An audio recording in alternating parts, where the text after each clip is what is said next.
Compass সিরিয়ালে আজকের পর্বে আপনারা দেখতে পাবেন কম্পাস পুলিশ নিয়ে এসেছে অভিজ্ঞান দত্তকে ধরার জন্য। আর তখন অভিজ্ঞান দত্ত বলে, না এসব কিছু মিথ্যে কথা। তখন কম্পাস বলে, না কোনোটাই মিথ্যে কথা না, আমি সব কিছু প্রমাণ সহ নিয়ে এসেছি, আর প্রমাণ দিয়েছি বলে কিন্তু পুলিশ এখানকার এসেছে ওকে ধরতে। আর তাই বলছি আপনারা ওকে নিয়ে যান। তখন অভিজ্ঞান দত্ত বলে, কম্পাস তুমি কিন্তু এটা খুব চরম অন্যায় করছো, আমি কিন্তু কোনো কিছু করিনি। তখন কম্পাস বলে, করেননি মানে? আমি সব কিছু প্রমাণ নিয়ে এসেছি, আর সব প্রমাণ কিন্তু আমি পুলিশের হাতে তুলে দিয়েছি, তাই পুলিশ আপনাকে অ্যারেস্ট করতে এসেছে। তখন পুলিশকে বলছে, আপনারা অ্যারেস্ট নেন। তখন বলে, আপনারা আমাকে অ্যারেস্ট করে নিয়ে যেতে পারেন না, আমি লয়ারের সঙ্গে কথা বলবো। তখন পুলিশে বলে, লয়ারের সঙ্গে কথা বলবেন, আগে আপনি চলেন, তারপরে আপনি যদি বেশি বাধা দেন তাহলে কিন্তু আমরা ফোর্স নিয়ে যেতে বাধ্য হব।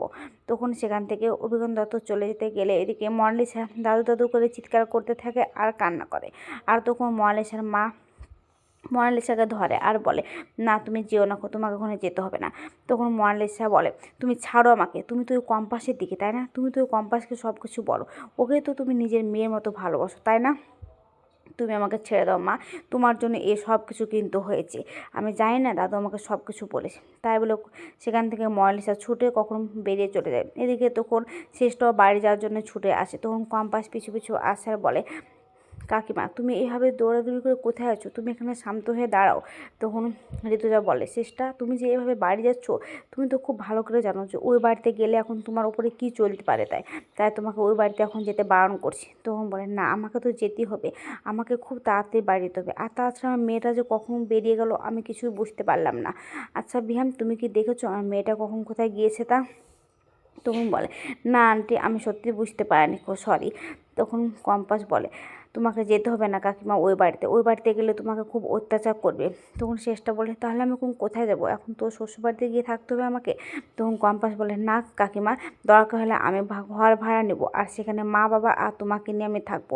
দরকার হলে আমি পার্ট টাইম জব করব, তুমি চিন্তা করছো কেন? আমি ঠিক তোমাদেরকে নিয়ে আমি একটা সংসার তৈরি করে নেব। তখন বিহান বলে, কেন আমাদের বাড়িতে গিয়ে থাকলে কি হবে?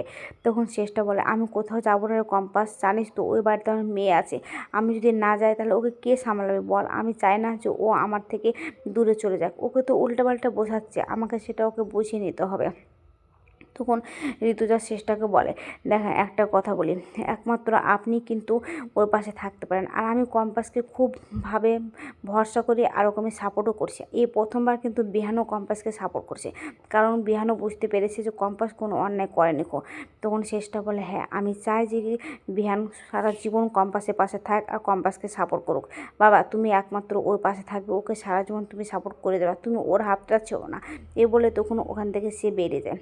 এদিকে অভিজ্ঞান দত্তকে পুলিশ অ্যারেস্ট করলে থানার সামনে আসলে সব মিডিয়ার লোকেরা ভিড় জমে অভিজ্ঞান দত্ত ছবি তুলতে থাকে। এদিকে মিডিয়ার লোকেরা বলে যে বিখ্যাত ব্যারিস্টার অভিজ্ঞান দত্তকে অ্যারেস্ট করেছে কম্পাস বলে একটা মেয়ে, তাকে অ্যারেস্ট করেছে। ও নাকি খুব কেমিক্যাল নাকি নিয়ে কাজ করতো, কারবার করতো, ওষুধ তৈরি করতো, আর সে ওষুধ নাকি 2 নম্বরে জাল ওষুধ বের করতো। এসব নিয়ে ওরা খবর তৈরি করতে ব্যতিব্যস্ত। এদিকে দেখা যায় মনালিসাও সেখানে চলে এসেছে, আর ওর বাবাকে ফোন করে বলে, বাবা আমি থানায় চলে এসেছি, তুমি তাড়াতাড়ি এসো বাবা, আমি কিন্তু এদিকে সামলাতে পারছি না। এদিকে অভিজ্ঞান দত্ত লকআপে আছে, আর তখন মনালিসা আর ওর বাবা সেখানে আসে, আর এসে বলে, আচ্ছা দাদু তোমার কোনো চিন্তা হবে না। তখন ওর ছেলে বলে, বাবা আমি তো এসেছি, আমি তোমার জন্য ভালো লয়ারের সঙ্গে কথা বলেছি। তখন বলে, আমার কোনো লয়ার লাগবে না, আমি নিজের হয়ে আমি লড়তে চাই, দেখি আমার সঙ্গে কোন লয়ার এসে দাঁড়ায়, আমি সেটা দেখতে পাই। পাবলিক পিটিশন আসবে, পাবলিক লয়ারে আসুক, আমি সেটাও দেখতে চাই। তবে একটা কথা বলছি তোমাকে, তুমি আমাকে অখিলেশের সঙ্গে কথা বলে দাও, সেই ব্যবস্থা করো, চুপে চুপে কথা বলো। আর ওকে তুমি কথা বলে বলবে ওকে আমাকে এখন খুব পাশে দরকার, ও যদি এখন আমাকে এড়ো ছড়ো ভাব করে তাহলে কিন্তু হবে না। আর মনালিসা তুমি চিন্তা করো না, তুমি বাড়িতে থাকো নিশ্চিন্তে। আর হ্যাঁ, তোমার মার কথা কিন্তু একদম শুনবে না, তুমি মাথায় রাখবে তোমার মা কিন্তু তোমার থেকে কম্পাসকে ভালোবাসে, ছোটোবেলা থেকে কিন্তু ভালোবাসে, এটা তুমি ভুলে যাবে না।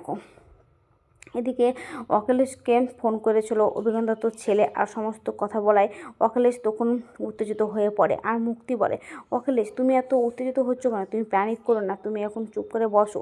তখন বলে, মুক্তি তুমি কিন্তু ভুলে যাচ্ছ, অখিলেশ চাইছি এখন ওর হয়ে আমি সাপোর্ট হয়ে কথা বলি, কিন্তু ওর সাপোর্টে কথা বলতে গেলে আমি এখন বিপদে পড়ে যাবো, আমি এটা কিছুতেই বলতে পারি না। আমি যে জায়গাটা তৈরি করেছি বাড়িতে, সেই জায়গাটা আমি নষ্ট করতে পারবো না। তুমি কি ভুলে যাচ্ছ যে ওই ফ্যাক্টরির মালিক আমরা না হলেও কিন্তু কিন্তু ওখানে শেয়ার মার্কেট কিন্তু আমরা আছি, তুমি আমি কিঞ্জল সবাই কিন্তু ফেঁসে যাব, তাই আমি কিছুতেই ওনার সঙ্গে কথা বলতে পারবো না। তখন মুক্তি বলে, তুমি এত প্যানিক করো না, তুমি শান্ত হয়ে বসো, আর আমি দেখছি যে ওই মেয়েকে কি করে আটকানো যায়, আমি সেই ব্যবস্থায় করছি। এদিকে দেখা যায় বাবুলালকে আর সেখানে পিঠা দুজনে পুজোর সব কিছু যন্ত্র ঠিকঠাক করছে। তখন বলছে কলেজে নাকি কিছু একটা ঝামেলা হয়েছে।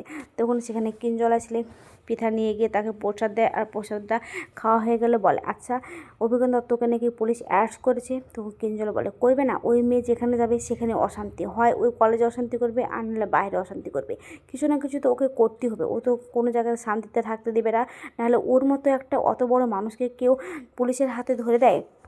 ঠিক তখনই সেখানকে ঋতুজা আর কম্পাস আর বিহান চলে আসে, আর আসতে দেখলে তখন পিঠা নিয়ে যায় ওদের কাছে প্রসাদ, আর তখন ওরা প্রতিমার কাছে দর্শন করে, আর তখন প্রসাদটা খেয়ে নেয়, আর খাওয়া হয়ে গেলেই তখন বলে কিঞ্জলকে কিঞ্জলকে বলে ঋতুজা, আচ্ছা একটা কথা বলো তো কিঞ্জল, তোমাকে বলছি, তোমারও তো একটা মেয়ে আছে নাকি, তোমার মেয়েকে যদি কেউ মারার চেষ্টা করতো, তোমাকে যদি খুব কষ্ট হতো, তুমি কি সেটা সহ্য করতে পারতে? কম্পাসের সাথে কিন্তু এরকম কিছু হয়েছে। তখন কিঞ্জল বলে, তাই নাকি? তখন বিহান বলে, হ্যাঁ কাকামন, এটা হয়েছে, আর সব কিছু আমরা প্রমাণ পেয়েছি বলেই কিন্তু আমরা কম্পাসের হয়ে লড়ছি, কম্পাসকে দোষারোপ করছি না।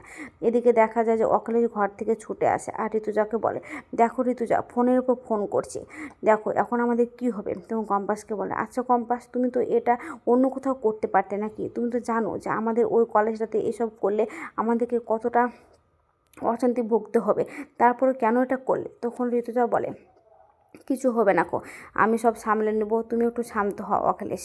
তখন কম্পাস বলে, একটা কথা বলার ছিল সবাইকে, আর সবাইকে আমি বলতে চাই কথাটা, যে দূষিত মানুষকে অসুস্থ করার জন্য এই ব্যবস্থা করেছে তার সাজেশন কিন্তু আমি একটা বের করেছি। ঠিক তখনই বাবুলাল মিডিয়ার লোককে ডেকে নিয়ে আসে, আর বলে, কম্পাস দিদিমণি দেখো মা, সব মিডিয়ার লোকেরা কিন্তু চলে এসেছে। আর তখন ও বলে, ঠিক আছে বসার ব্যবস্থা করো। আর তখন ওরা জিজ্ঞাসা করে, আচ্ছা আপনি যে অভিজ্ঞান দত্তকে এত বড় অভিযোগ করেছেন, তার কি কোনো প্রমাণ আছে আপনার কাছে? তখন বলে, অবশ্যই আসে, নাহলে কি আমি এত বড় প্রমাণ নিয়ে আসতাম, দাঁড়ান আমি আনছি। বলে ও যায় আর সব কিছু ফাইলগুলো নিয়ে আসে, আর নিয়ে এসে মিডিয়ার হাতে তুলে দেয়। আর তখন কম্পাস একটা একটা করে সব কিছু বলতে থাকে, যে আমি জানি যে ওটার জন্যই কিন্তু অসুস্থ হয়ে পড়েছে, আর ওরা সে ফ্যাক্টরিতে 2 নম্বরে কাজ চালাতো, ওষুধের কারবার করতো, যে ওষুধ কম দামে তৈরি করে বেশি দামে বিক্রি করতো, আর সেই সব ওষুধ খেয়ে মানুষরা মৃত্যুর সঙ্গে লড়াই করতো, আর সে গ্যাসই লিক হয়ে কিন্তু অনেক মানুষ দূষিত হয়ে কিন্তু অসুখটা ভুগছে, এসব বলে। এদিকে দেখা যায় যে মুক্তি এসব কিছু খবর দেখছে টিভিতে, আর দেখে বলছে, না না এটা কিছুতেই হতে পারে না, কম্পাস তুমি আমার অখিলেশকে কিছুতেই কষ্ট দিতে পারো না, আমার অখিলেশকে যে কষ্ট দেবে তাকে আমি কিছুতেই ছাড়বো না কো। তুমি কি ভাবছো যে বিহানের সঙ্গে তুমি একসঙ্গে থাকবে? আমি কিছুতেই বিহানের সঙ্গে তোমাকে থাকতে দেবো না, এমন ব্যবস্থা করবো যে ওই বিহান তোমাকে দেখলে ঘৃণা করবে। তো আজকের পর্বটা কেমন হয়েছে, যদি ভালো লাগে তাহলে কমেন্ট শেয়ার সাবস্ক্রাইব করবেন, আর হ্যাঁ ফেসবুক থেকে দেখলে ফলো করবেন, আর কোনো জায়গাতে ভুল ত্রুটি যদি বলে থাকি তাহলে আপনারা আমাকে ক্ষমা করবেন।